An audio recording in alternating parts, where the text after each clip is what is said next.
আসসালামু আলাইকুম। আজ আমরা শুরু করছি জাভাস্ক্রিপ্ট স্ট্রিং। আসলে স্ট্রিং কি এর বেসিক ধারণা আমি পূর্বের কোনো একটা ভিডিওতে আপনাদের দিয়েছি। আজকে দেখব কি কি উপায়ে স্ট্রিং ডিক্লেয়ার করা যায়। প্রথমে ডাবল কোট। আপনারা কোটেশন মার্ক তো অবশ্যই চিনেন। কোনো টেক্সটের অথবা কোনো নাম্বার হোক, কোনো টেক্সট হোক, দুই মাথায় ডাবল কোটেশন দিয়ে মাঝখানের যেই লেখাটা থাকে সেটা স্ট্রিং, সেটা ডাবল কোট দ্বারা ডিক্লেয়ার করা যায়। সিঙ্গেল কোট ব্যবহার করে স্ট্রিং ডিক্লেয়ার করা যায়। সেমভাবে ডাবল কোট যেভাবেই স্ট্রিং ডিক্লেয়ার করে, সিঙ্গেল কোট সেমভাবে স্ট্রিং ডিক্লেয়ার করে। এখানে আমরা আলোচনা করব স্ক্যাপ ক্যারেক্টার। স্ক্যাপ ক্যারেক্টার কি, স্ট্রিংয়ের মধ্যে কি কাজ হয় সেটা নিয়ে আলোচনা করব। দেন আমরা লাইন ব্রেক করলে একই ভেরিয়েবলের মধ্যে স্ট্রিংটা কিভাবে থাকবে, লাইন ব্রেক করলে কি ইরর দিবে এবং এই ইররের কি সমাধান সেটা আমরা দেখব এই ভিডিওতে। এবং সর্বশেষ স্ট্রিং টেমপ্লেট অথবা ব্যাকটিক, এই বিষয়টা নিয়ে আলোচনা করব। আমরা একটা index.js ফাইল ক্রিয়েট করলাম। এখানে আমরা যদি চাই লেট, কনস্ট অথবা বার যে কোনো কিছু দিয়েই ভেরিয়েবল ডিক্লেয়ার করতে পারি। নেম নামে একটা ভেরিয়েবল ডিক্লেয়ার করলাম, বা গ্রিট নামে একটা ভেরিয়েবল ডিক্লেয়ার করলাম। এখানে দিলাম hello, I am Ariful Islam. ওকে, এটা আমরা জানি স্ট্রিং ক্যারেক্টার। এটা যদি কনসোল লগ করি, console.log,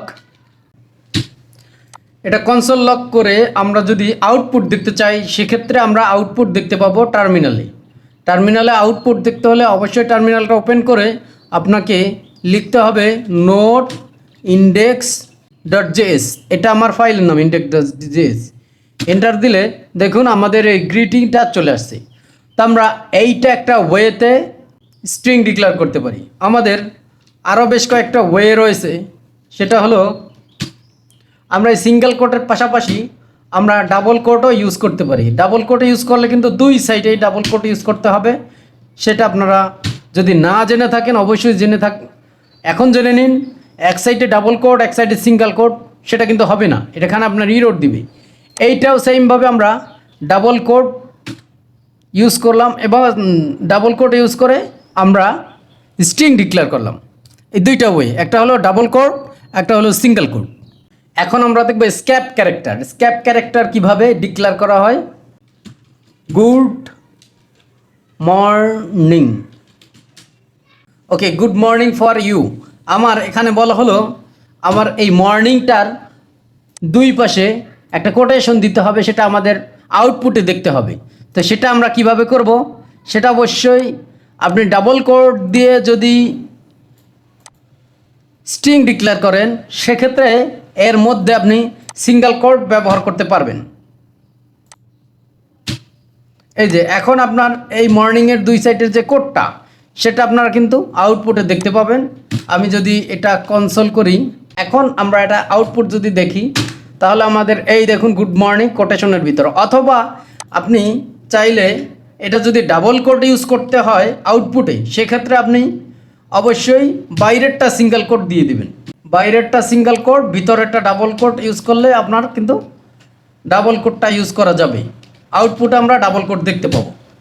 সেভ করলাম, সেভ করে আমরা আউটপুটটা দেখি। দেখুন আউটপুটে ডাবল কোট চলে আসছে। এটা আপনার স্ক্যাপ ক্যারেক্টার, কিন্তু এটা না স্ক্যাপ ক্যারেক্টার।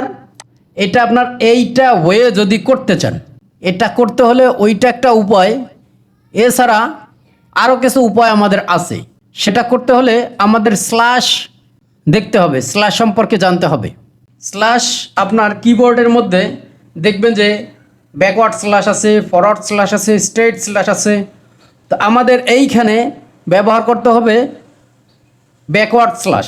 ব্যাকওয়ার্ড স্ল্যাশটা কীরকম, আমরা যদি লেট আবারও গুড নামে যেই স্ট্রিংটা সিলেক্ট করি, সেক্ষেত্রে আমরা আমাদের বলা হলে এই নাইটটাকে আমাদের সিঙ্গেল কোট ডাবল কোট এইভাবে লোকাল পদ্ধতি না, আপনি প্রোগ্রামিংয়ে যে পদ্ধতি আছে সেটা ব্যবহার করে আপনাকে ডাবল কোট ইউজ করতে হবে। তো সেটার জন্য আপনি এইভাবে ব্যবহার করতে পারেন ব্যাকওয়ার্ড স্ল্যাশ ইউজ করবেন। এটা একটা ব্যাকওয়ার্ড স্ল্যাশ দিলেন, একটা ডাবল কোট দিলেন, আবার ব্যাকওয়ার্ড স্ল্যাশ দিলেন, ডাবল কোট দিলেন, ডাবল কোট অথবা সিঙ্গেল কোট এটা আপনি ইউজ করেন। সিঙ্গেল কোট ইউজ করতে পারেন এইভাবে, বা ডাবল কোট ইউজ করতে পারেন, যে কোনো একটা ইউজ করতে পারেন। তা আপনার যদি ডাবল কোট দেখানো দরকার হয় তাহলে অবশ্যই ডাবল কোট ইউজ করবেন। তা আমরা যদি এটা আউটপুটটা এখন দেখতে চাই, সেক্ষেত্রে আমরা আউটপুটটা এই দেখুন এইভাবে গুড মর্নিং গুড নাইট দেখাচ্ছে। এখন আপনি বাইরেরটা ডাবল কোট ইউজ করলেন কিনা সিঙ্গেল কোট ইউজ করলেন সেটা ম্যাটার না। আপনি যদি এখানে ডাবল কোটও ইউজ করেন তাহলেও কিন্তু কোনো প্রবলেম না। আপনার এই কোটেশনটা এটা আমরা স্ক্যাপ ক্যারেক্টার হিসেবে ব্যবহার করেছি, সেটা কিন্তু আমাদের আউটপুট ঠিকঠাক মতোই আসবে। এই কিন্তু আসছে। এখন যদি আমরা যদি একটু আগের অবস্থায় ফিরে যাই, এই যে আগের অবস্থায় ফিরে গিয়ে আমাদের এটা দরকার হলো সিঙ্গেল কোট ব্যবহার করা, সেটাও কিন্তু আমরা করতে পারবো। যেমন অনেক ক্ষেত্রে যদি বলা হয় আই এম ফাইন, এটা করতে পারবেন? করতে পারবেন না। কিন্তু সেই ক্ষেত্রে আমরা কিন্তু ব্যাকওয়ার্ড স্ল্যাশ ইউজ করতে পারি। এই যে এইখানে কিন্তু I'm fine backward slash use করলাম, এটা কিন্তু হয়ে গেছে।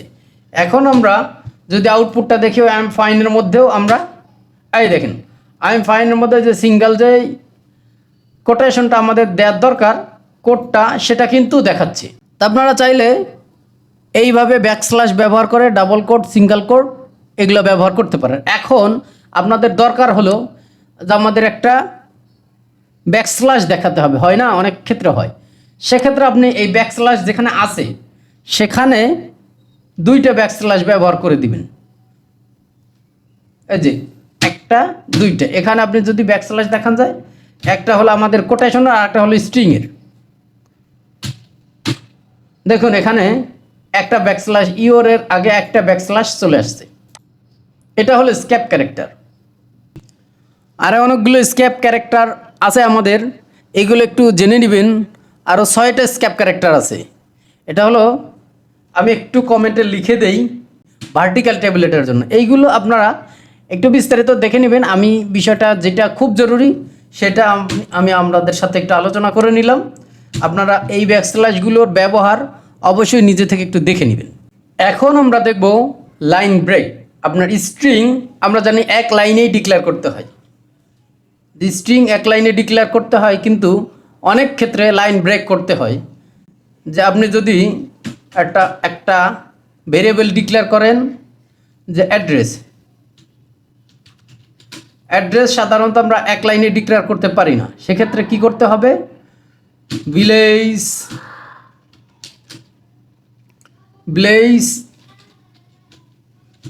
ভিলেজ একটা নাম লিখলেন, সেক্ষেত্রে তারপরে একটা লিখলেন ভিলেজের পরে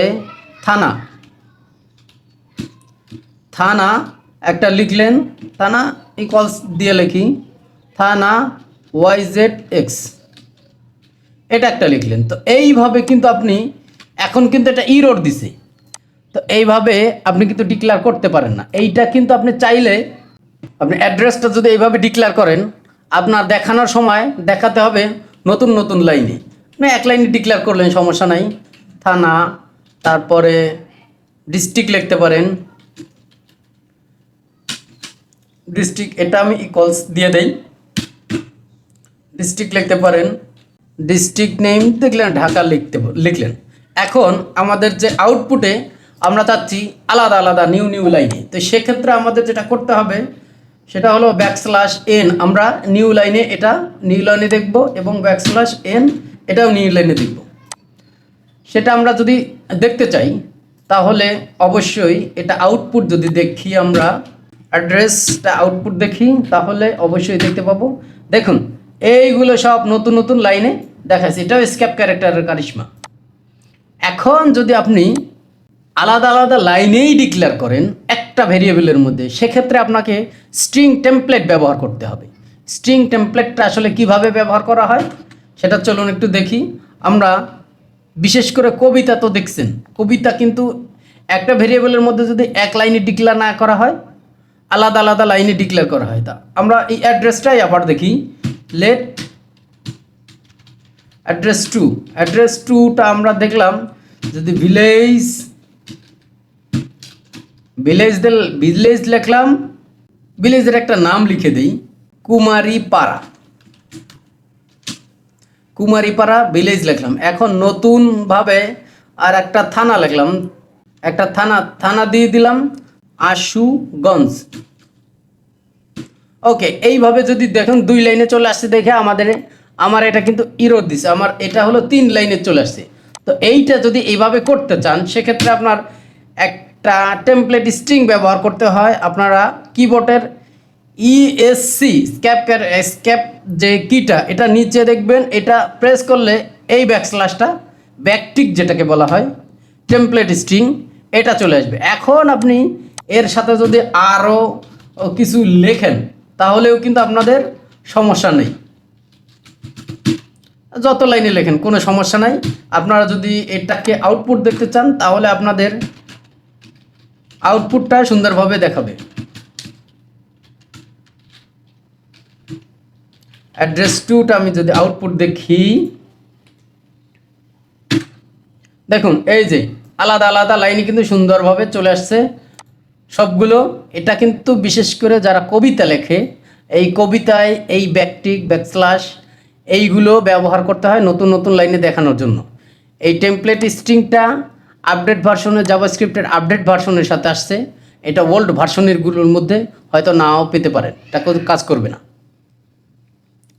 এটাই ছিল স্ট্রিং ডিক্লেয়ার করার বিভিন্ন ওয়ে এবং বিভিন্ন সিস্টেম, জাভাস্ক্রিপ্টের বিশেষ কয়েকটা স্ট্রিং রুলস নিয়ে আলোচনা করলাম। সবশেষে একটা কথাই বলবো, আপনি যদি প্রোগ্রামিং শিখতে আগ্রহী হন শুরু থেকে অ্যাডভান্স পর্যন্ত, তাহলে অবশ্যই আমাদের চ্যানেলটি সাবস্ক্রাইব করে রাখবেন এবং পরবর্তী ভিডিওর নোটিফিকেশন পাওয়ার জন্য অবশ্যই বেল আইকনটি প্রেস করে রাখবেন এবং লাইক করে আমাদের পাশে থাকবেন সর্বক্ষণ। ধন্যবাদ।